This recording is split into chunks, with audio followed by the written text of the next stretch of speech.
Bonjour à tous. Récemment, un homme d'origine maghrébine, de confession musulmane, a été victime d'un crime abominable, se faisant écraser volontairement à 3 reprises par un homme de l'ultra-droite radicale au volant de son véhicule.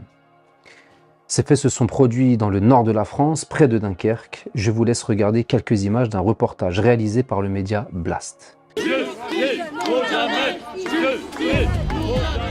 Jamel Benjebala a été assassiné par un néo-nazi ici, sur le Dunkerquois. C'est l'ex-conjoint de sa compagne. Alors que Jamel avait déposé au moins 4 plaintes, notamment pour insultes racistes contre lui. Un sale bougnoul, un rat, un sarrasin. La justice ne reconnaît toujours pas le caractère raciste de cet assassinat. Il a harcelé mon frère pendant plusieurs années. Il n'est pas question de jalousie dans cette affaire, ou de crime passionnel, comme on a voulu le faire croire, mais bien de racisme.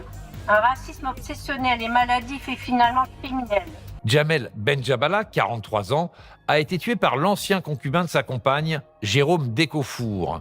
Mais derrière ses apparences, on découvre un tueur en proie à des obsessions xénophobes et islamophobes qui avait abreuvé Jamel d'injures racistes. Inquiet, Jamel avait déposé plainte à plusieurs reprises sans que la justice ne prenne de mesures particulières pour le protéger. Incarcéré dans l'attente d'un procès, Jérôme Décofour n'est pas un homme ordinaire. Il est représentant dans le Nord d'une mystérieuse brigade française patriote, un groupe survivaliste d'extrême droite aux allures de milice dont la devise est « se préparer et résister ». Se préparer à une guerre civile contre les musulmans que le fantasmatique grand remplacement aurait rendu inéluctable.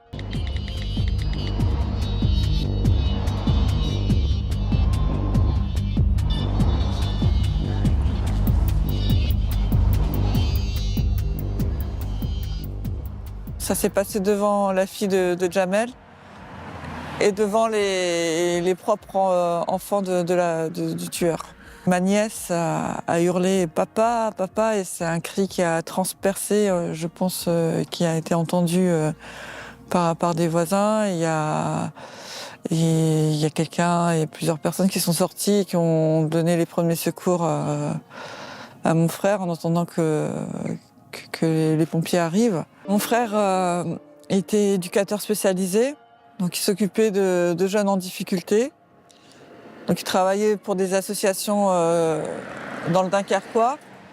Il a aidé quand même beaucoup de jeunes qui étaient victimes de violences, de maltraitance. Il a toujours été comme ça, au service des autres. Et c'est vrai que c'était un métier qui lui allait bien.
Lors d'une précédente vidéo relative à l'amicas dont j'ai fait l'objet injustement, je vous disais que si les informations mensongères relatives aux fiches de renseignement de l'État tombaient entre les mains d'un fanatique de l'ultra-droite, ma vie et celle de mon collaborateur calomnié à tort étaient menacées de façon certaine.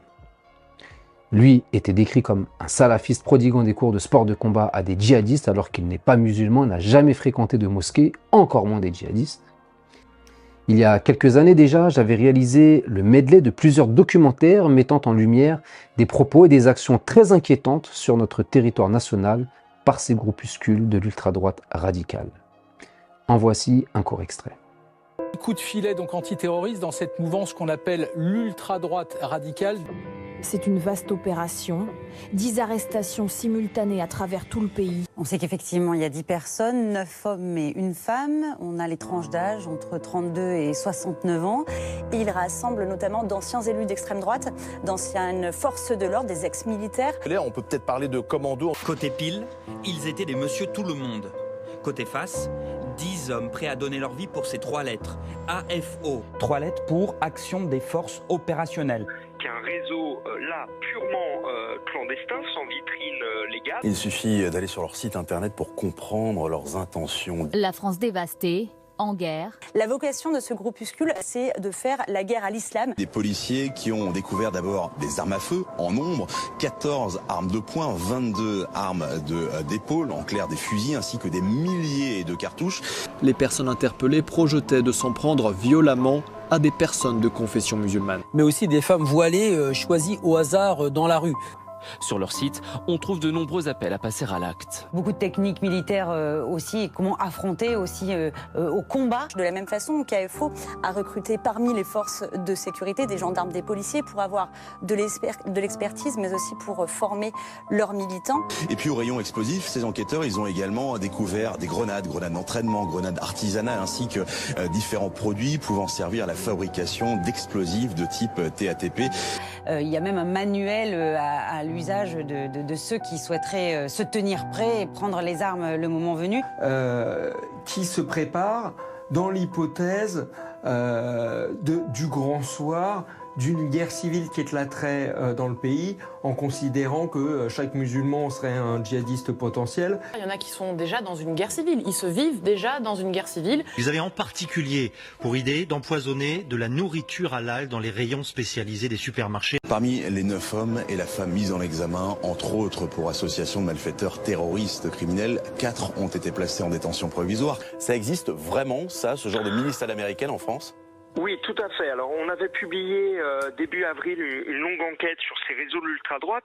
On avait révélé que la DGSI avait 50 objectifs, donc je précise, 50 objectifs parmi les forces de l'ordre. On n'est pas en train de parler de fichiers S, on parle de gens que la DGSI suspecte d'être capable de passer à l'acte de manière éminente. Il nous avait répondu tout simplement par mail en nous disant qu'il revendiquait 800 anciens militaires, gendarmes, des anciens des forces de l'ordre. On pense qu'ils sont présents dans 11 régions, ce qui est quand même assez important. Une radicalisation que redoutait déjà l'ancien directeur de la DGSI en juin 2016.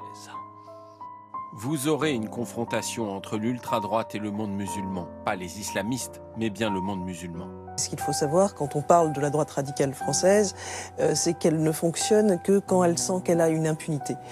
Et depuis quelques mois, il y a un petit discours qui fait qu'elle sent qu'elle a une impunité, qu'elle sent qu'elle pourrait aller plus loin. Mais que veulent-ils réellement ? La destruction de la République et la restauration de la monarchie absolue de droit divin. Le rétablissement d'une France aux Français, où les Français sont naturellement issus de souches européennes. Donc c'est renvoyer les immigrés chez eux ? Absolument, c'est les foutre dehors sans aucune conciliation possible. Décoloniser la France, désislamiser la France. Par exemple, que le fait de voir un noir en France ou un arabe en France soit juste de l'exotisme et non pas quelque chose d'habituel. On va serrer les rangs, on va rester debout, se lever. C'est comme ça qu'on écrit l'histoire et on va l'écrire l'histoire. Ça n'est pas fini, ça n'est qu'un commencement. Leur mot d'ordre, enclencher une remigration basée sur la terreur. Malheureusement, rien n'a changé entre-temps. Vous l'avez vu avec le premier reportage, mais nous pouvons également mettre en avant d'autres faits très récents dans lesquels des personnes de l'ultra-droite radicale s'en prennent à des personnes d'origine étrangère ou d'une confession qui ne leur plaît guère. En voici quelques exemples. Il y avait 30 personnes, masquées, cagoulées et pour certains armés. J'ai une marque à la main, j'ai le visage très tuméfié et j'ai 3 points de suture dans le dos suite à un coup de couteau.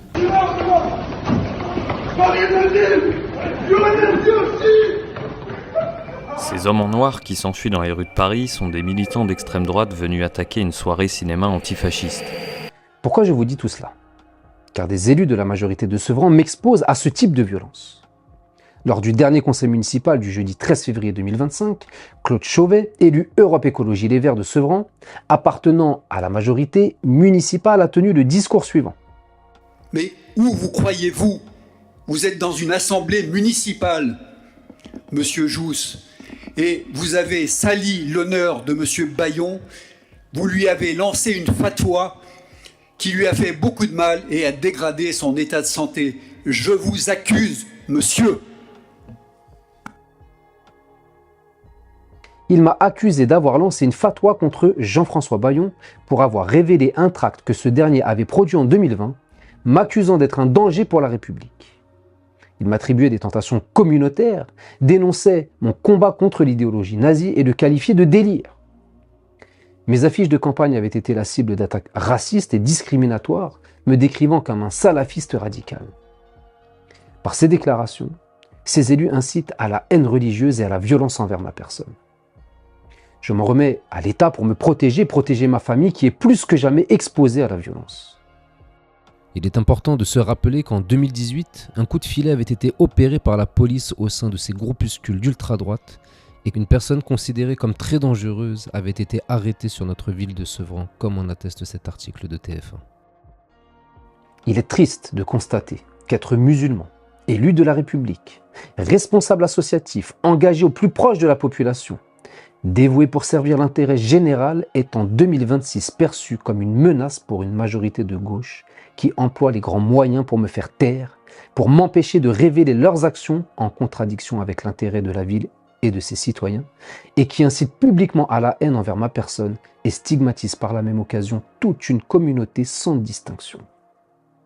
Je continuerai à me battre pour la vérité, pour la dignité, pour l'égalité en droit et pour la solidarité.